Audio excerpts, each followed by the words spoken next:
So today I'd like to talk about 5 really good leadership books that I've read.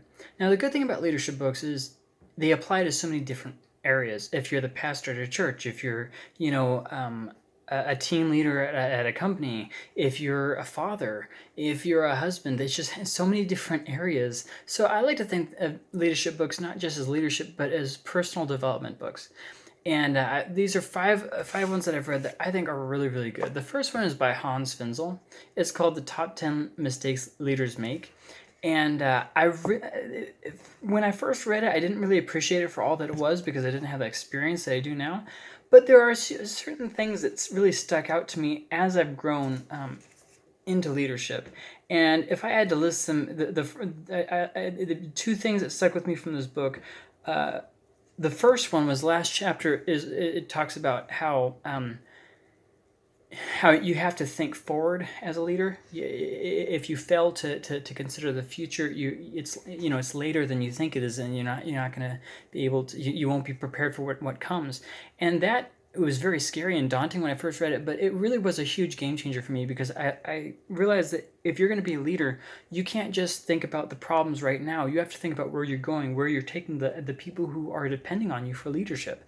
And then the second thing that really stuck out to me was the chapter number 1, where it talks about how a lot of leaders make the mistake of putting themselves at the very top and doing like a top-down approach where they're just like untouchable and ivory tower kind of thing. And when I read that for the first time, I was like, well, that's a different way of approaching things. And I was looking into going into ministry. So as it applied to being a pastor, instead of me sitting in my office just, doing whatever the heck I wanted to do, the idea of putting others before myself, it was just kind of and you might say, well, shouldn't pastors already, you would think that pastors already have that, but no, they don't. We all start somewhere, don't we? So that was a very good leadership book that I read. The second one was probably my favorite leadership book, and I actually recommend this one not just for people who are in leadership, but really for anyone. Sam Chand, I have to say something before I say something about Dr. Sam Chand. He has this online class thing that he does called Sam Chand Leadership Institute. It's very much so worth it. Every month you read a different book and you go through these different lectures, and they have like these questionnaires and stuff to help you to internalize stuff. And I really think it's really good. I benefited from it, and I would highly recommend it to other people. But that's not what I'm talking about. I'm talking about his book right now. So this book is called Harnessing the Power of Tension, and it completely reframed the way I looked at problems. I was going through a very seriously bad time, and it was so bad that it was affecting my physical health. And in the book, he talks about the different ways of dealing with tension. There's some tensions that you need to resolve it. You need to take the initiative and follow through and resolve the issue. There's some tensions that you have to learn how to accept it and learn from it and grow from it and help it to keep you more focused. And at the time that I read this, I don't want to give away all the stuff that he says, but at the time that I read this, I was facing so many problems right after each other that I lost the ability to kind of cope with it and to kind of be flexible. And this book really opened my eyes and got me to reframe the problems and to think about them differently. And I wish I could talk to you about all the different things he talks about in here. But honestly, he already said it good.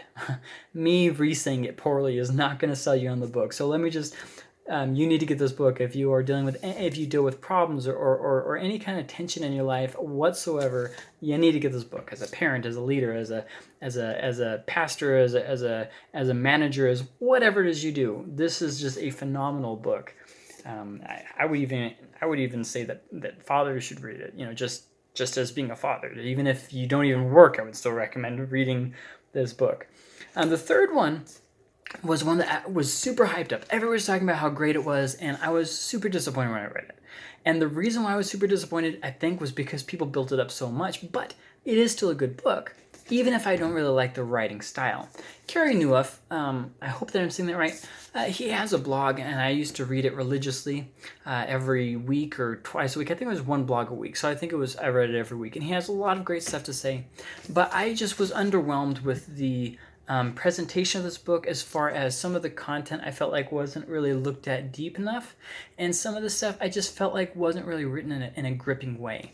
But it was still definitely worth it.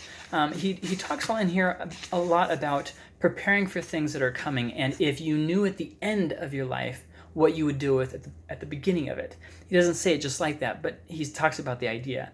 And so he talks about different stuff like burnout was one of the things he talked about. Like, hey, if I had known that I'd be facing this, I would have prepared for it better. I would have, made sure that that as a leader, I was doing what was necessary to avoid burnout. And he doesn't just talk about burnout, though. It's just one of the sections. He talks about a lot of different things. But one of the other things that really spoke a lot to me and kind of rubbed me the wrong way, but I think in a good way, was his section on becoming irrelevant as a leader. That's something you always have to watch out for.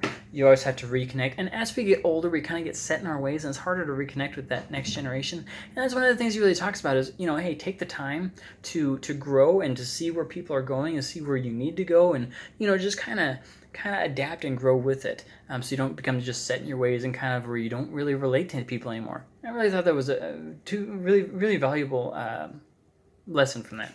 The next book is a book for pastors, but I feel like it kind of relates to anybody who's in kind of facing a disastrous situation. Like, let me lay the groundwork, okay? You get appointed as the store manager, and it's a mess. There's so much to do. It just seems daunting. You face problems everywhere, people not working with you, all these different things just feel like the end of the road. And that's exactly what this book is about. Just because it's for pastors doesn't mean it doesn't relate to anybody else. So this book is called Turnaround Pastor. It's by a guy called Donald Ross. I've never read any of his other books. If he even has other books, I don't know. But this book, the first half is him just describing when he got to this church that was in shambles and had to try to turn around and resurrect the thing. It was just dead. And I think of burnt toast. And it takes you through that trip. And as someone who is going through similar things, it was refreshing to see that other people go through that other people struggle with it. The second half of the book I didn't get as much from, especially because some of the other people who were reading it through with me, they kind of didn't really focus on any of the second half. So, but with that being said, it is good, and I recommend reading through it, even if you're not a pastor. If you're just like a business leader, that's totally fine. There's something here that you're going to get. Everything has a life cycle. Every church, yes, but also every business. And if you're able to see where you are and how other people have dealt with it, you can sometimes turn things around. Not all the times, but definitely worth checking out. If you're in any kind of a leadership position that's kind of like hopeless and you're dealing with something that's just like, bleh. Now, if you're in leadership, which I'm assuming you are watching this video, really leadership of any kind, that is very difficult to find the time to read. I mean, you want to learn, you want to grow, you want to change, and you want to do things like get a mentor, and you want to do things like read books and become more relevant and things. You get all excited, but then you don't really have the time to do that. I mean, you barely have the time to do your job. And so a lot of these leadership books will tell you how to do your job more efficiently, where you will have more time, and how to delegate and let things go. But also, this book specifically is written in 21 small chapters that will help you.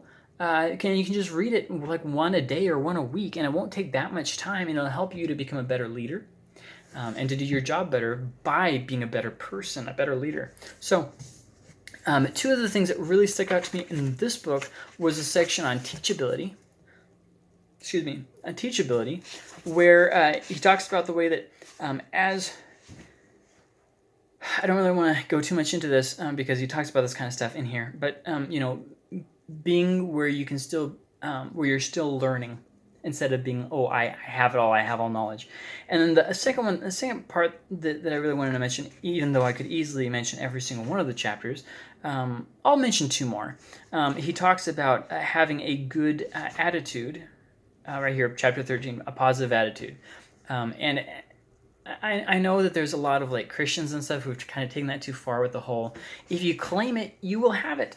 That's not really what it's talking about. It's more of, having that positive attitude and just bringing that to the workspace, and it helps you and it helps those people who you're leading. But then the third one that I wanted to mention was responsibility. The idea of, you have your rights, but let's be responsible. And if you're in leadership, you need to be growing, you need to be learning, you need to be training other leaders, yeah. But you also need to be growing yourself.